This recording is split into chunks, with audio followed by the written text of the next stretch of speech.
ყოველთვის მეუბნებოდა მამაჩემი, არ გინდა ეს ამდენი დროს სცენა დაჯექი, გააკეთე, დახატე. მაშინ მეგონა რომ ეს მუზა უნდა მოსულიყო და მე მაშინ უნდა მეხატა. პიკასო იძახდა სხვადასხვა. სულ უნდა მუშაობდე, იმიტომ ეს მუზა კი მოვა, მაგრამ ის გაფრინდე, ესენა შენთან არ მოვა.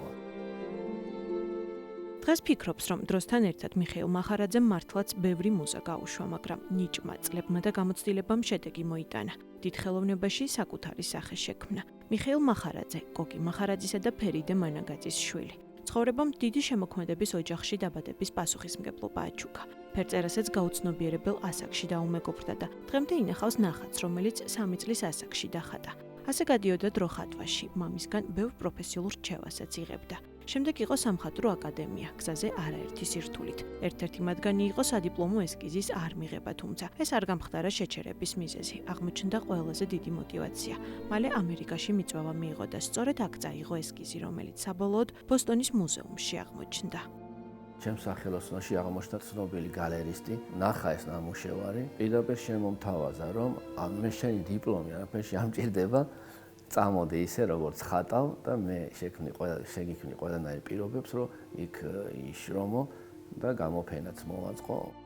ამ გამოწვევას სიამოვნებით დათანხმდა. ამერიკაში გამოფენა შედგა და თბილისში დაბრუნებულმა ახალი თავგადასავალი დაიწყო. ერთმა შეხვედრა მისი პროფესიის კიდევ ერთი ხაზი განსაზღვრა და საბალეტო სამყაროში აღმოჩნდა. ბალეტი გაჩნდა მას შემდეგ, რაც ნინო ანანიაშვილი მოვიდა ჩემთან სახელოსნოში და დაათვალიერა ჩემი ნამუშევრები. ქაბატონმა ნინომ შემახვედრა რატმანსკი, ესეთი ქორეოგრაფი და ჩვენ ერთად გავაკეთეთ მანერიზმის მშვენიერება მოსკოვში.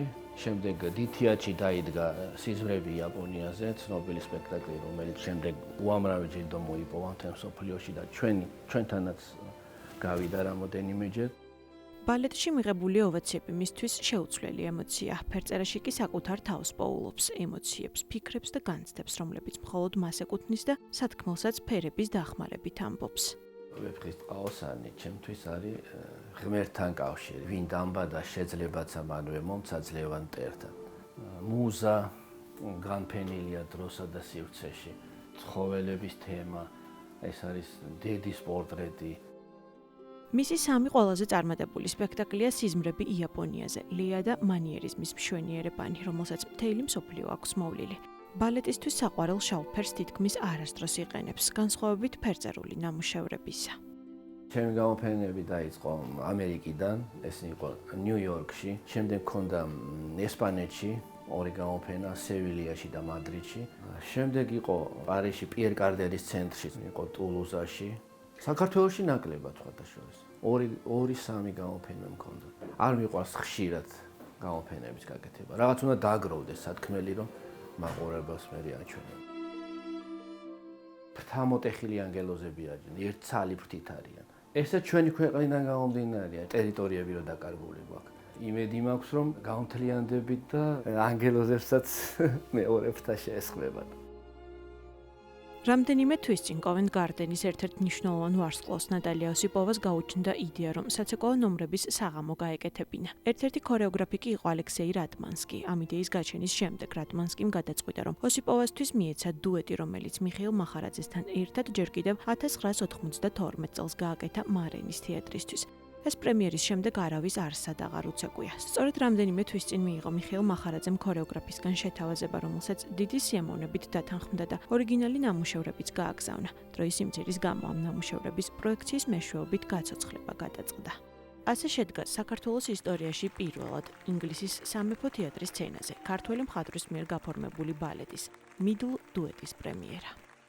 მეც და მთელი გუნდიც მომართული იყო იქითკენ, რომ მიშიკოს მხატვრობა სრულფასოვნად გადასულიყო სცენაზე, იქიდან გამომდინარე, რომ პროექციის სახით უნდა გაშვებულიყო, ამიტომ თითოეულ დეტალს ძალიან დიდი მნიშვნელობა ჰქონდა. ტექნიკურად ესე გადაწყდა, რომ პროექციას დამატებულიყო განათება, იქიდან გამომდინარე, რომ შესაძლებელი იყო, რომ ამ განათებას დაერღვია მთლიანი სურათი, რომელიც მიშიკოს მიერ იყო დახატული, გადაწყდა ტექნიკურად ასე, რომ შიგნიდან, ნამუშევრიდან წამოსულიყო ეს სინათლე, რამაც ძალიან კარგი ეფექტი მოგვცა საბოლოო ჯამში და ძალიან სრულყო მიშიკოს ნამუშევარი, როგორც მხატვრისა. ელისო ჯულაყიძისთვის ემოციური იყო სამუშაო ჯგუფთან განვლილი პროცესი და დარბაზში შედეგის ნახვა. საქართველოს წარმატება და საბალეტო სამყაროში კოვენტ გარდენიდან წარმატების აღბეჭდა. სპექტაკლმა ანშლაგით ჩაიარა. როცა ხვდებოდნენ, რომ პროექცია იყო, ცოტა იბნეოდნენ, იმიტომ რომ ყველა მომდევნო სპექტაკლი სასცენო ნამუშევარი, რომელიც მიშიკოს მერე მოდიოდა, არ იყო მხატვრის მიერ, უფრო დიზაინერების მიერ იყო შესრულებული და ეს განსხვავება ძალიან იგრძნობოდა.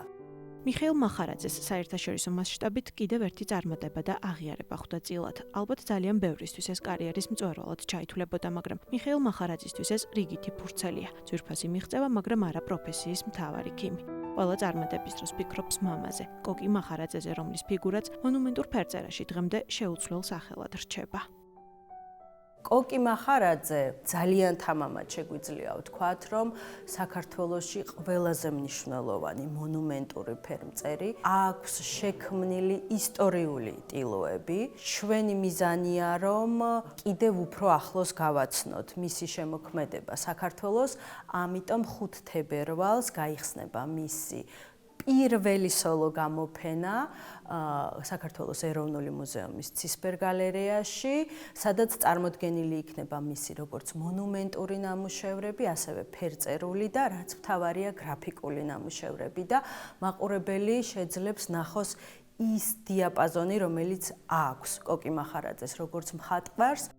გამოფენა კოკი მახარაძის 95 წლის იუბილეს მიეძღვნება და ისტორიული ნამუშევრების ნახვის შესაძლებლობა გვექნება.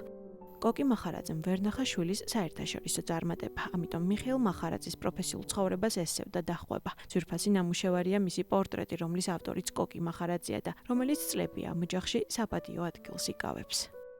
ყოველთვის მახსოვს გრანდიოზულ სურათებთან. კოკი მახარაძე იყო, ასე ვთქვათ, ქართული მხატვრობის მოცარტი. და ბევრი ქართველი სალიერი ყავდა ირგვლივ. დედაზე ლაპარაკი რთულია, მაგრამ წარმოუდგენელი ენერგიის და ნიჭის ადამიანია, რომელმაც შეძლო ამ ბუმბერას მხატვართან ერთად ცხოვრება. თვითონაც არაჩვეულებრივი შემოქმედი და ესე იგი უამრავ სფეროში წარმატებული. აღსარებას იძახის მხატვარი ხო სახელოსნოში. ჯერჯერობით შავი ფერი სჭარბობს ჩემ ნამუშევარში, მაგრამ ეს შავი ჩემთვის არ არის ტრაგიზმის გამოხატულება. ეს უფრო რაღაც აღფრთოვანება, აი მაგალითად მზეს რომ წამიერად რო შეხედავ და თვალები შირო დაგიბნელდება. აი დაღფრთოვანებული ხარ.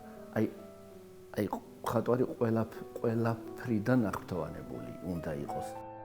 დედის მსგავსად საკუთარი თავი ხელოვნების არაერთ მიმართულებაში სცადა და ამ ინტერესმა საკუთარი ნამუშევრების გაცოცხლებამდე მიიყვანა.